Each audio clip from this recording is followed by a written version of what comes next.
ब्राह्मीं च वैष्णवीं भद्रां षड्भुजां च चतुर्मुखां त्रिनेत्रां च त्रिशूलां च पद्मचक्रगदाधरां पीताम्बरधरां देवीं नानालङ्कारभूषितां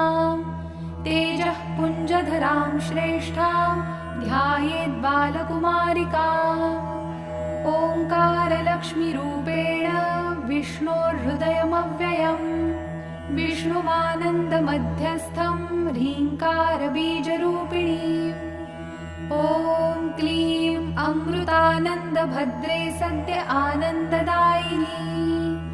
ॐ श्रीं दैत्यभक्षरदां शक्तिमालिनी शत्रुमर्दिनी तेजः प्रकाशिनी देवी वरदा शुभकारिणी ब्राह्मी च वैष्णवी भद्रा कालिका रक्तशाम्भवी आकार ब्रह्मरूपेण ओङ्कारं विष्णुमव्ययम् सिद्धिलक्ष्मी परालक्ष्मी लक्षलक्ष्मी नमोऽस्तु ते सूर्यकोटिप्रतीकाशं चन्द्रकोटिसमप्रभं